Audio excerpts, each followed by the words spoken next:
BHK flat 842 SFTలో 59 లక్షలు మాత్రమే. Kompally Oakridge international school కి 5 నిమిషాల దూరంలో. నమస్కారం అనిల్ సింగ్ గారు. నమస్తే శిరీష. ఇన్వెస్ట్మెంట్ గురించి మనం మాట్లాడుకున్నప్పుడు మన భారతదేశంలో చూసుకుంటే మిడిల్ క్లాస్ అలాగే లోవర్ మిడిల్ క్లాస్ వాళ్ళే ఎక్కువగా ఉన్నారు. అంటే చిన్న జీతం నెలకు ఒక 25,000 వచ్చే వాళ్ళే ఎక్కువగా ఉన్నారు. సో వాళ్ళను ఉద్దేశించి వాళ్ళకు కూడా కోటీశ్వర్లు అవ్వాలి అన్న కోరిక వాళ్ళకు కూడా ఉంటుంది. కాబట్టి ఆ జీతంతో వాళ్ళు ఒక ప్రాపర్ ఇన్వెస్ట్మెంట్లో కనుక ప్లాన్ చేసుంటే వాళ్ళకు కూడా కోటీశ్వర్లు అయ్యే ఛాన్సెస్ ఉన్నాయంటారా సార్? ఇది చాలా కన్సర్నింగ్ విషయం అండి. ఎందుకంటే ఎంతోమంది చిన్న ఉద్యోగాలు చేసేవాళ్ళు కొన్ని లక్షల్లో కాదు కోట్లలో ఉన్నారు. వాళ్ళందరూ కూడా ఎందుకు ఎలిజిబుల్ అవ్వకూడదు కోట్లాధికారి కానికి ఆర్ ఒక ₹1,00,00,000 సంపాదించడానికి?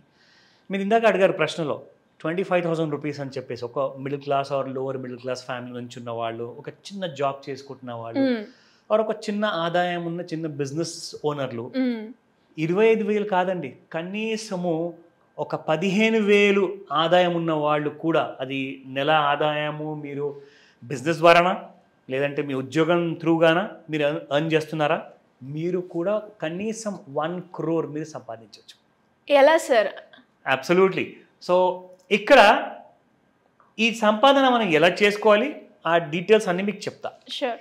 ఎందుకంటే అందరికీ కావాల్సింది ఒక క్లారిటీ. సరే, క్లారిటీ వచ్చాక ఎక్కడ పెట్టమంటారు? లెక్క అయితే చెప్పారు, దీని తర్వాత నాకు రిస్క్ ఎంత ఉంటుంది, ఎన్ని సంవత్సరాల పాటు పెట్టాలి, ఎక్కడ పెట్టాలి, ఎలా పెట్టాలి. సో వీడియో చూడగానే ఇమ్మీడియట్గా ఈ ప్రశ్నలు అన్నీ కూడా మైండ్లో రోల్ అవుతూ ఉంటాయి. అవును సార్. మీ అన్ని ప్రశ్నలకి సమాధానం ఈ వీడియో. షూర్. మీకు ఒక చిన్న ఎగ్జాంపుల్ చూపిస్తా. సో మనము ఇందాక మాట్లాడుకున్నాము 25,000 కాదు 15,000 జీతం ఉన్నా కానీ మీరు ఒక ₹1,00,00,000 కనీసం సంపాదించవచ్చు అని. సో 15,000 సంపాదించే వాళ్ళందరూ ఏమంటారంటే అదేంటి మొత్తం 15,000 పెట్టమంటున్నారా అని. మాకు డైలీ బేసిస్ కి ఎలా రన్ చేసుకోవాలి? ఎగ్జాక్ట్లీ. ఇది యాక్చువల్గా ఒక ఐడియాతో మీకు స్టార్ట్ చేస్తున్నాను, కానీ నేను మినిమం ఇంకా తక్కువ అమౌంట్లో కూడా మీరు ఒక ₹1,00,00,000 ఎలా సంపాదించగలుగుతారు అది కూడా నేను మీకు చెప్తాను. నా సో ఇన్వెస్ట్మెంట్ ఉండబోయేది ఇది రికమెండేషన్ కాదండి, ఇది మిమ్మల్ని ఎడ్యుకేట్ చేస్తే ఆ ఎన్లైటన్మెంట్ అనేది మీకు ఒకసారి వచ్చిందనుకోండి మీ నిర్ణయాలు మీరు తీసుకోవచ్చు. ఓకేనా? నా సో ఇందులో అతి ముఖ్యమైన విషయం ఏంటంటే ఇక్కడ మనము ఒక చిన్న సిప్ క్యాల్కులేటర్ తీసుకుందాం. ప్రతి నెల ఆదాయం వస్తున్నప్పుడు, ప్రతి నెల ఖర్చులు పెడుతున్నప్పుడు అవసరమైన అవసరం లేకున్నా ఖర్చులు మాత్రం ఖచ్చితంగా చేస్తాం. అది సినిమాల షికార్ల హోటల్లోనా ఇంట్లోనా ఎక్కడో ఒక చోట్లో కావాల్సిన విధంగా మనము స్పెండ్ చేస్తున్నాము.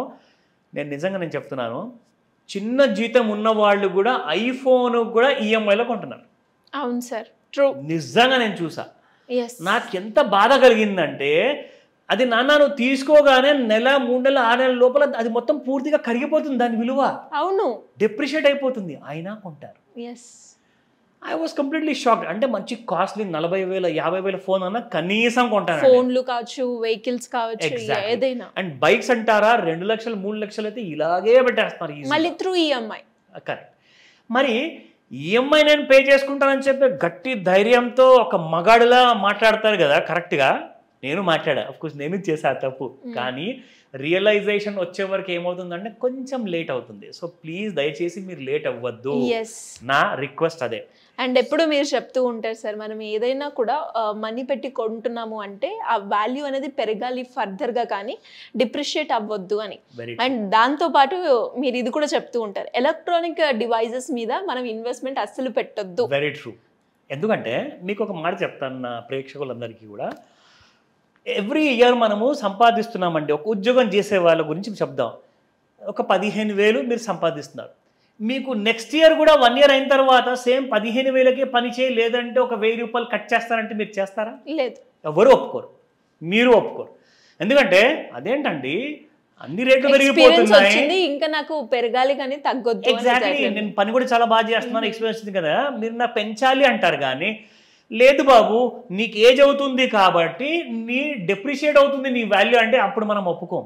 కానీ ఒక ఫోన్ కొనేస్తాం, వాల్యూ డెప్రిషియేట్ అవుతుందంటే కారు బైకు అన్నీ కొంటాం. అప్రిషియేట్ అయ్యే వాల్యూలో మనం ఎప్పుడు కూడా Investment చేయము. చేయాలన్న ఆలోచన కూడా చాలా తక్కువ రాదు. మంది కూడా రాదు. కానీ ఇప్పుడు నేను 15,000 రూపాయలు ఇక్కడ కట్టమని చెప్తే మీకు ఇన్వెస్ట్మెంట్ చేయమని చెప్తే అబ్బో 15,000 అబ్బో ఇన్ని సంవత్సరాలా అంటారు. కానీ అదే మాత్రం ఫోన్ కోసము, కారు కోసం, బైక్ కోసం పెడతారు. Yes. దయచేసి అది సెకండరీ ప్రిఫరెన్స్గా పెట్టుకోండి. ఫస్ట్ ప్రైమరీ ప్రిఫరెన్స్ మీరు ఇన్వెస్ట్మెంట్, మీ భవిష్యత్తుని మీరు బంగారంగా మార్చుకోండి. దాంట్లోనే ఫస్ట్ ఎగ్జాంపుల్, మీరు ఇక్కడ ప్రతి నెల 15,000 రూపాయలు మీరు ఒకవేళ పెట్టుబడిగా పెట్టారనుకోండి, ఎక్కడ పెట్టాలో మ్యూచువల్ ఫండ్స్, ఈటీఎఫ్ అండ్ స్టాక్స్లో సింపుల్గా రిస్క్ని మిటిగేట్ చేసుకుంటూ రిస్క్ తగ్గించుకుంటే ఆటోమేటిక్గా మీ ప్రాఫిట్ అనేది పెరుగుతుంది. అది విషయం నేను మీకు చెప్తాను తర్వాత. ఫస్ట్ ఆఫ్ ఆల్ చూసుకుంటే 15,000 రూపాయలు ప్రతి నెల 15% మీకు రిటర్న్స్ వచ్చేలాగా మీరు 15 సంవత్సరాలు పెట్టుబడి పెడితే మీకు 1,52,946 రూపాయలు మీకు వచ్చేది ఆఫ్టర్ 15 ఇయర్స్. సో 15,000 అయితే నేను పెట్టలేను సార్, కానీ నా రిక్వెస్ట్ ఏంటంటే ఖచ్చితంగా మీరు నాకు ఏదో ఒక విధంగా ఇంకొక ఐడియా ఇవ్వండి.